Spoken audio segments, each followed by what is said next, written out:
17 minutes after 7 o'clock. Of course, we understand the National Energy Crisis Committee is set to convene a meeting to discuss our current crisis with electricity. It follows hot on the heels of an urgent cabinet meeting yesterday. And we know earlier, of course, the Electricity Minister, Dr. Kgosientsho Ramokgopa, briefed the top brass of the governing party about the way forward. Eskom has confirmed that since Stage 6 was implemented last week, we're now sitting at just over 24,000 megawatts available. Some experts are sounding the alarm about being close, perilously close to disaster. The Electricity Minister, I'm pleased to tell you, is joining us right now. Dr. Kgosientsho Ramokgopa, thank you for your time this morning. How well do you sleep at night? Bombs, and thanks for the invite. Come again, Bombs? The first thing I want to ask you is, how well do you sleep at night? It's very tough, as you can imagine. I mean, load shedding is causing major devastation to the South African economy. I mean, when we did numbers there, it suggests that we're likely to lose upwards of 800,000 jobs as a result of the current intensity of load shedding. And it's sustained. We haven't had sustained stage 6 of load shedding. And we know the modeling that was done by the South African Reserve Bank suggests that just 1 gigawatt of unmet demand, if you like stage 1 load shedding, wipes out 300 billion on the South African economy. And now we're at stage 6. So when we met with the original equipment manufacturers, the OEMs on the automotive side, so there are big brands in the country that are manufacturing, they tell us that anything beyond stage 5 is just catastrophic to their operations, and they don't become competitive, and their ability to produce and export is severely hampered. And of course, it's sustained now, so it's not like an occurrence of once in 2 weeks. And in fact, the outlook is bleak going into winter. And yes, I mean, I think it's going to become tough before it becomes better. And I think that's the caution we've been sounding in the public domain, to say that the system is broken. So the units are breaking, what we call unplanned capability loss factor. Essentially, the unit just tripping continues unabated, and it's a function of a multiplicity of reasons, including maintenance, bad planning, the issues around the sourcing of equipment, the use of not original equipment, the compromised quality of equipment, the issues around cartels. So it's a combination of those, and we're paying the price, the South African economy. Yes, very tough, Bongani, and it looks big, but the point is not to complain necessarily or to diagnose or report the problem, but is to say, how do we resolve it? Yeah. And what we're facing before cabinet, and now with NECOM, there's areas that requires additional strengthening. We'll do that at NECOM and go back to cabinet. Is how do we get out of winter with as little bruises as possible? Well, Minister, and that's what we will be unveiling. This flurry of meetings that you've been participating in this week, with some experts saying, of course, if more breakdowns push us to, let's say, near or even below 20,000 megawatts, that could trigger disaster. How close are we to that? And do these meetings suggest that you're discussing preparations for the worst? Yes, so let me say the following and just get it out of the way. So we will not have a blackout. So a blackout in this instance, I mean a total system collapse. Why am I saying that? Is that the network operators or someone whose exclusive responsibility is to look after the integrity of the network, and that person will not take instruction from the minister or the president, is that he will maintain the integrity of the network so that there is no collapse. So even in the numbers that we churn out to the public on what is available, there's about 2,000 megawatts of reserve margin, and that is meant to protect the integrity of the network. So that we are not close to a blackout in that definition that I've given you. But yes, I think there's a risk of the situation getting worse. And when I present to the various things. It's just for everyone to understand, one, that you are really close to a situation getting worse. What would that look like? What would that situation getting worse look like? Yeah, so first is that the load shedding is bad. It's terrible. Stage 6 is devastating. But anything beyond stage 6, I think now you are going to be subjected to about 16 hours in a 32-hour cycle of no electricity. So production won't happen under those conditions. The reservoirs can't be replenished. The wastewater treatment won't work. And your data centers will be compromised. So that's what it will look like. And we're saying we're trying to avert those. But in all likelihood, that's what we're facing this winter? No, not exactly. Not exactly. So when I say not exactly, I mean if this set of actions that we're proposing are not implemented, then the probability is very high.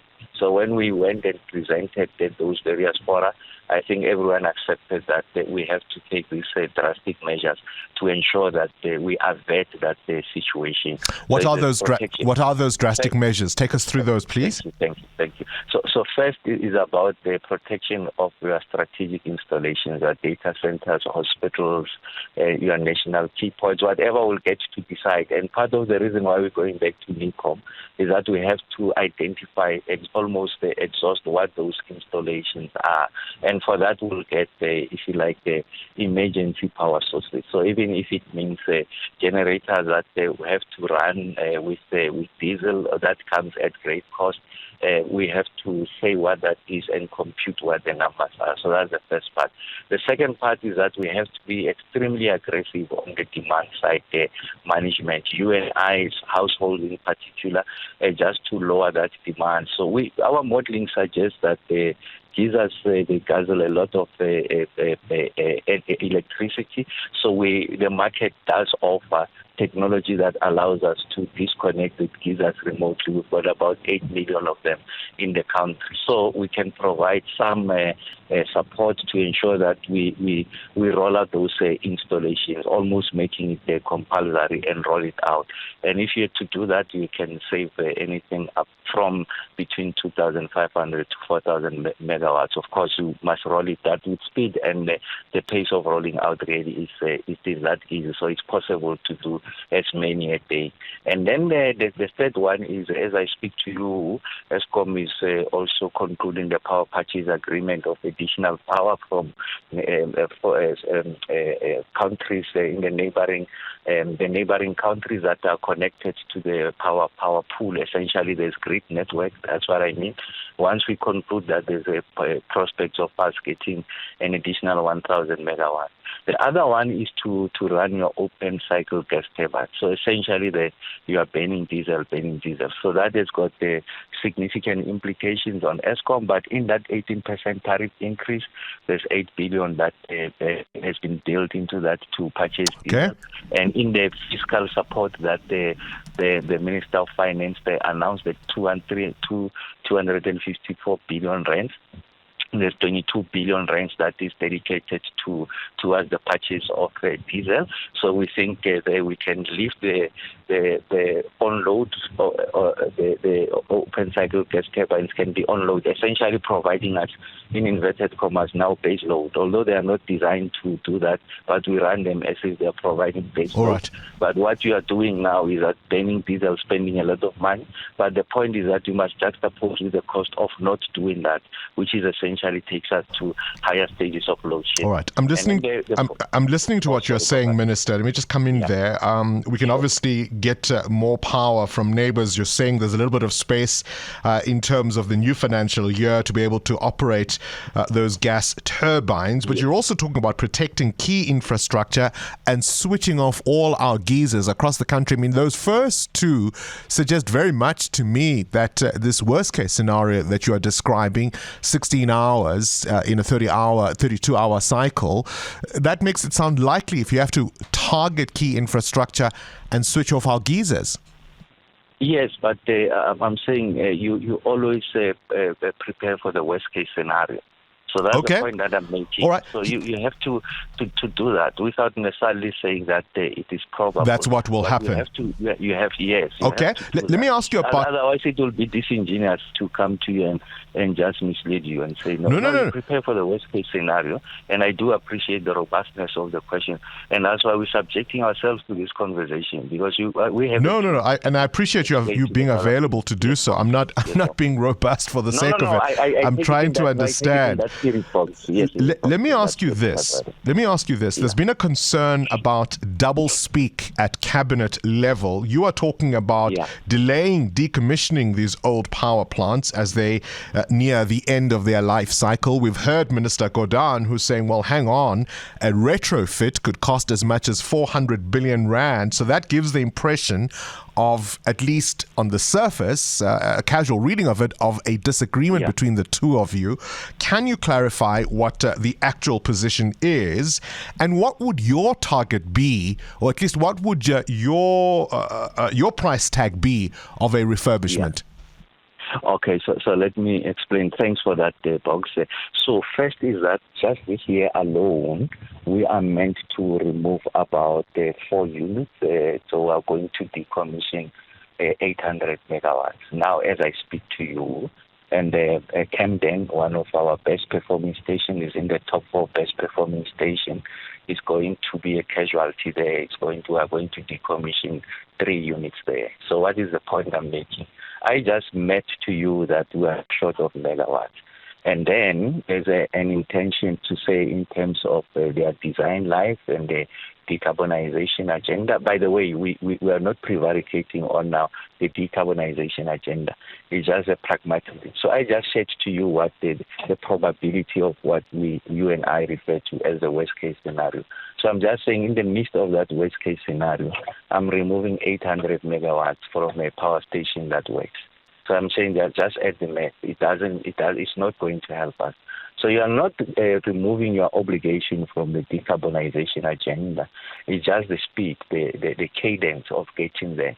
So what we're saying is that delay that, so that you are able to substitute it with the base load generation, additional generation capacity. And we know that that new generation capacity takes on average, if you have to look at the 4 bid windows that we have successfully concluded, from request for proposal to financial close is about 18 months.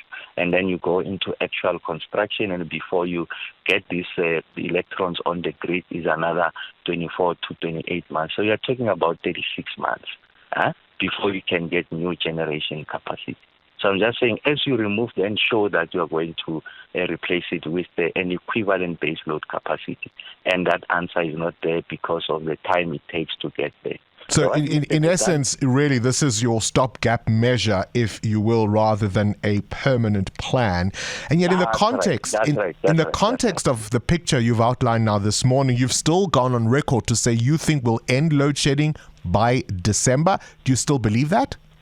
No, not me. Maybe you got it from someone else. I mean, I've never set up a date.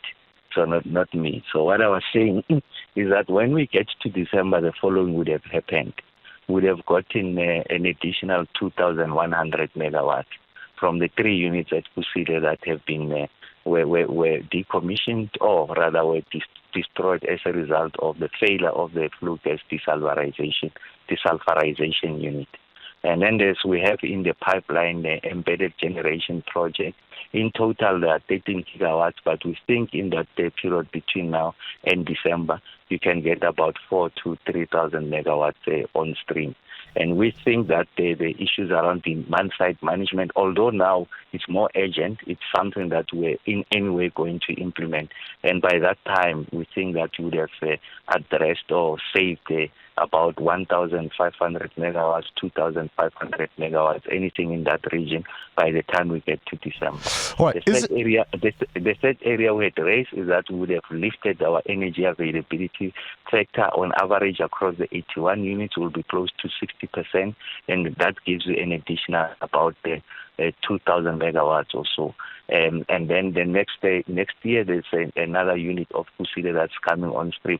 So I was simply mapping those, and then what we had said in public is that, yes, our confidence about ending load shedding is there. I think I'm exceptionally confident. And I did say I'll come back to the public and chat with the public the timelines of getting to that stage of sufficient generation to meet demand, essentially wiping out load shedding. And this exercise that I'm doing now, although it's got this urgent and specific focus on what we call the winter plan, but those actions will be sustained going into the future, and we're able to show beyond August what is the additional megawatts that are coming on stream. And right. that's what we get to unveil. And then when you call me back, you say, but Sputa, you said you'll give me so many megawatts by this date. Where are you? As opposed to have just a general conversation. Transparent, but that well, Minister, I'm going to have to end it there. We've definitely overrun. I appreciate your time. Dr. Kgosientsho Ramokgopa there on the line. One of the things, of course, he says there is the 8 million or so geysers across the country can actually be switched off remotely. They don't even have to ask you to switch off yours. Prepare for cold showers this winter. What's your reaction to that interview? Current events. Developing stories. Tough questions. Your voice making a difference. This is Breakfast with Bongani Bingwa.